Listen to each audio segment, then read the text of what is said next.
Saindo de Laguna, marchei com toda a tropa pela praia buscar o rio Araranguá, e nele o sítio a que chamam de Os Conventos, distantes da laguna e ao sul dela pouco mais de 15 léguas. Nesse sítio, em 11 de fevereiro de 1728, dei princípio ao caminho rompendo o mato fechado. Segui rio acima e tornei a passar na cabeceira, no sítio onde chamam de Aorqueta, aonde principiam os morros da serra chamada de Paranapiacaba. Entre os morros, achei um espigão por onde subi com toda a tropa depois de 11 meses de contínuo trabalho.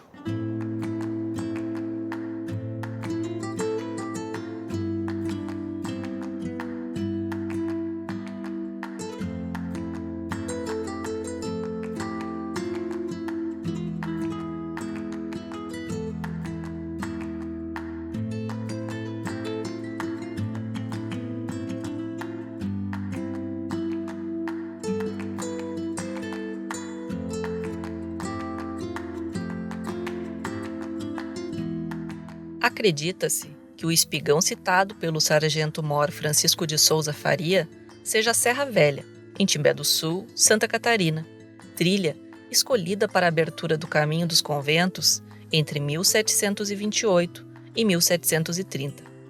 A rota foi criada como alternativa ao Caminho da Praia, por onde ocorria o penoso transporte dos rebanhos de mulas vindos da colônia de Sacramento, no Alto Uruguai, até Laguna. As mulas eram os únicos animais capazes de resistir às longas jornadas percorridas pelos tropeiros para abastecer o país com mercadorias durante a expansão da economia colonial. A expedição liderada por Francisco de Souza Faria saiu do Vale do Rio Araranguá e precisou transpor a extensa escarpa costeira no litoral sul de Santa Catarina para alcançar os campos planaltinos do atual município de São José dos Ausentes. A trilha então seguia em direção aos campos naturais que se abriam rumo à vila de Curitiba, continuando no trecho já existente até Sorocaba. O movimento tropeirista ficou caracterizado como um ciclo econômico de longa duração que se estendeu do fim do século XVII até meados do século XX e foi o principal responsável por integrar o sul do Brasil ao resto do país. A atividade também favoreceu a formação de várias vilas e cidades e o povoamento de imigrantes. A colonização de Timbé do Sul ocorreu entre os anos de 1872 e 1917. Na década de 1930, a comunidade se mobilizou para abrir o primeiro traçado da Serra da Rocinha, que hoje pertence à BR-285 e está sendo pavimentada pelo Departamento Nacional de Infraestrutura de Transportes.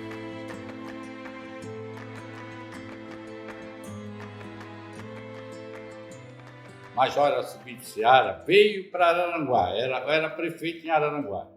Ele botou na cabeça que tinha que abrir uma estrada do Jundiá até a Serra da Rocinha, para subir a Serra da Rocinha. E ele começou a trabalhar. Naquele tempo não tinha máquina. Isso foi em 1932, 33, por ali, eu tenho anotado aqui. Eles fizeram uma vistoria em 1932. Fizeram uma vistoria para ver se tinha a viabilidade dessa estrada. Aí projetaram em 1933. Iniciaram em 1934. Depois teve aquela guerra mundial, aí eles pararam. Em 1937 eles pararam. Reiniciaram em 1939 e concluíram em 1942. Aí, em 1942, quando concluíram, o governador é o Nereu Ramos. Aí o Nereu veio com o carro, depois subiu a serra, foi lá no Rio Grande, lá, certo, fizeram um churrasco, coisa que eu não sei bem. Depois ele desceu, o povo estava aqui, mesmo antes dele subir, o povo ficou ali, né? Tinha bastante gente, não tinha condições de subir. E quando eles desceram, estava esperando ali. Foi uma festa muito grande, né? Para detonar uma pedra hoje é fácil, mas naquele tempo eles tinham que fazer tudo com brocas, né? Tinha que furar com uma broca, martelete, fazer o buraco, botar o dinamite e explodir a pedra. Então era uma por vez, com muito custo. Foi assim que começaram, né?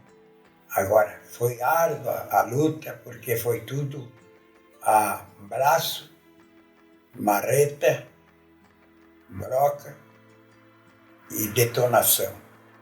E eles caprichavam que perfuravam a rocha, as rochas em diversos pontos, para detonar todos os dias ao meio-dia. E eles faziam 12 perfurações daquelas ali para colocar o dinamite para explodir. Então, quando era meio-dia, dava aquele estrondo que aqui se ouvia, o estampido da explosão daquelas rochas. Dava tiro, estourava para derrubar as rochas, né? E tudo a braço, carregava os carrinhos de mão, fazia aqueles bueiros, tudo a braço, aquela pedra-ferro, que tinha até hoje, né? Era feito tudo a braço. Eles levaram 14 anos para abrir aquela serra. Assim como a trilha do Caminho dos Conventos, a Serra da Rocinha também serviu de passagem para os tropeiros, que comercializavam artigos dos campos de cima da serra, utilizando o território de Timbé do Sul, antes chamado de Rodeio da Corticeira e Rocinha, como ponto de parada para descanso.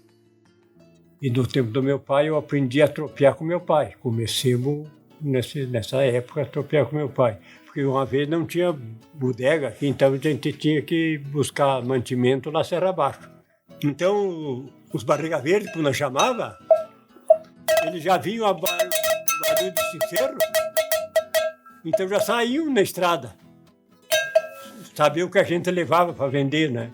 Então, leva o charque, o pinhão, o queijo, né? Então já compravam 1, 2 peças de queijo, mais, né? Dependia né? A gente já pesava, já levava balancinha na cabeça da cangaia, né? No cabeçote. Então daí já tirava a balancinha, pesava, o camarada levava, né? Se era troca por coisa, quando voltava, pegava a mercadoria de volta, né? E se fosse dinheiro, pegava o dinheiro, tá no bolso, né? Eles vinham com as tropas na frente. O primeiro animal era uma mula que trazia um sincero, um badalo. Não ela caminhar, aquele badalo batia e as outras seguiam ali, desciam a serra. E quando chegavam aqui, o comércio já se preparava para ter local para a tropa ficasse ali. Então eles tiravam aqueles pesos de cima dos animais e davam condições do pessoal, dos tropeiros, se ajeitar, dormir ali em roda de um fogão, fogo de chão, aquelas coisas, para fazer uma comida. Às vezes campavam aqui, nós tínhamos um paiol velho ali, galpão que se chamava, eles soltavam as mulas no potreiro, para estar de noite, para no outro dia carregar de novo. Eles pousavam no engenho, assim, um barracão grande, então eles dormiam lá, deixavam lá as aspas de cachaça para encher, tudo aspas de boi. Então, naquela época, eles desciam com os cargueiros, cheio de charque, queijo, pinhão, batatinha, né? Que é o que colhiam para lá. Daí levavam cheio de arroz, açúcar mascavo e farinha de milho. Nesta época, havia ainda o transporte do gado das regiões produtoras para os centros consumidores. A condução dos rebanhos também era tarefa dos tropeiros. 4, 5 dias para nós descer a serra, porque extraviava muito, era muito estreitinho, o gado entrava o gado saía do lugar limpo no Rio Grande, chegava ali, dava com aquelas pirambeiras, então começava a se espalhar, se extraviar, dava muito trabalho. A vida do tropeiro era muito difícil. Como eu, por exemplo, na época, era um pesador de gado. Meu pai tinha uma balança para gado. Então vinha por essa estrada por essa picada, essa trilha da Serra Velha, onde tinha o quebra-dente famoso, descia as tropas de gado. E eu aqui pesava essas tropas e marcava com ferro quente, né, com a marca número 1, número 2, número 3. Ia para os frigoríficos. As tropas desciam aqui e eram pesados tudo nessa balança. Anotado direitinho, peso, marcado. Eles pagavam tempo pela pesagem. E eram milhares e milhares de bovinos, né? Eu iniciei minha atividade profissional no posto fiscal da Rocinha, em São José dos Ausentes, em 1964. Peguei uma época que o gado ainda não era transportado em caminhões, como alguns anos depois que nós iniciamos começou a acontecer. Iam em tropas. E eu fiquei especialista em subir em cima de uma pedra e contar o gado quando ele ia fazendo a volta para pegar a reta para descer a serra. Eu me especializei naquilo ali, contava, não errava, era muito difícil errar. Quando errava era 1, 2 cabeças, porque o gado passava em monte assim, sabe? E muito apertado, um do outro, assim, e em grande quantidade.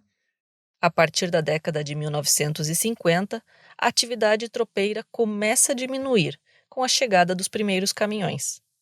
Depois, mais tarde, surgiram os caminhões, aí ficou, já vinha, o gado já ia embarcado da fazenda até o frigorífico.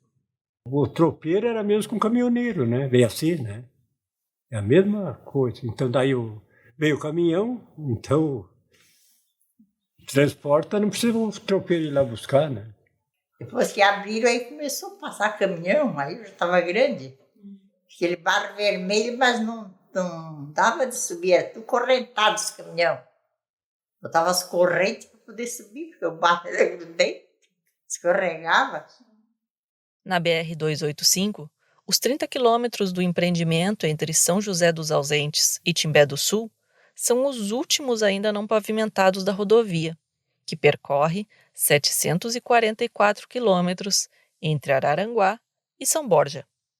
É a materialização de um sonho que atravessa décadas e gerações e que promete mudar o futuro de toda a região. Nós não vamos deixar de ser fim de linha, nós vamos ser parte da 285, que liga o Atlântico ao Pacífico, né? Então é isso que é o nosso sonho e que nós queremos para a nossa comunidade que desenvolva.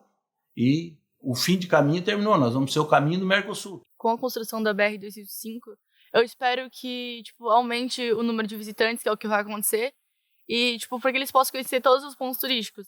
Porque a nossa cidade é um lugar muito longe do que é das cidades grandes. E, às vezes, nem sempre todas as pessoas têm a oportunidade de vir conhecer esse lugar, que é histórico, onde aconteceram muitas coisas. E, após a construção, as pessoas vão vir, vão conhecer, e esse lugar vai acabar se tornando inédito, e quem sabe até mais preservado, porque as pessoas vão vir aqui e falar, isso aqui foi um monumento histórico, mas estava escondido porque ninguém sabia, porque nunca teve alguma coisa que realmente chamasse atenção. Então, acho que a construção do BR-285 vai ser uma coisa que vai chamar atenção. A região vai desenvolver, né? Eu ainda espero subir com aquilo ali tudo asfaltado, tudo feito. Pela experiência que a gente viu o Timbé do Sul crescer, agora com essa abertura da Serra da Rocinha, vai ser uma cidade de turismo aqui. Então, vai ser um lugar muito bom.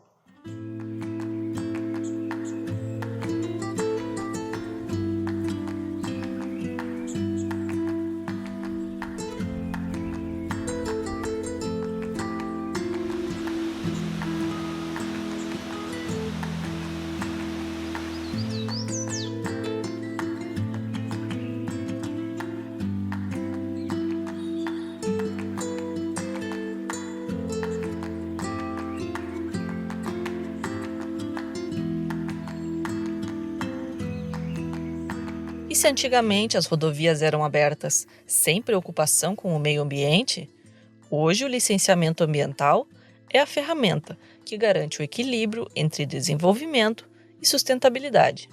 Nas obras da BR-285, são executados 24 programas ambientais. E acredito que desse jeito está sendo feito é o jeito mais correto. Porque, digamos, se alguém construísse toda essa pavimentação, digamos, e não se importasse com aquele palmito, aquela plantinha que está no chão ali, e tirasse ela e simplesmente jogasse, ela ia morrer. E se fizesse isso gradualmente, tipo, 4, 5 anos, o quanto que isso não ia aumentar? E o quanto não ia dar uma perda de mata que a gente tem aqui? Eu não conhecia metade das coisas que tem no Timbé. A gestão veio, nos mostrou, nos ensinou como cuidar. Ela também nos ensinou como a gente deveria ver.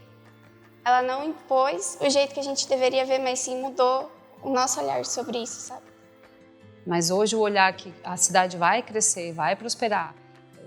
Muitas pessoas vão passar por aqui. Então o turismo vai crescer, o comércio vai crescer, mas a cidade não pode expandir e destruir o que é de mais bonito nela. Reviver uma das mais importantes sagas da formação do nosso país é reconhecer que no rastro das tropas muita riqueza foi gerada, cidades foram fundadas e estradas construídas. A história desta região está profundamente ligada aos caminhos traçados por desbravadores, mulheres e homens de um Brasil colonial. A implantação e pavimentação da BR-285 faz recordar destas raízes e aponta para um novo capítulo de integração, que ligará não apenas a serra ao mar, mas também oceanos, do Pacífico ao Atlântico, para gerar outras memórias e histórias que serão escritas nestas trilhas.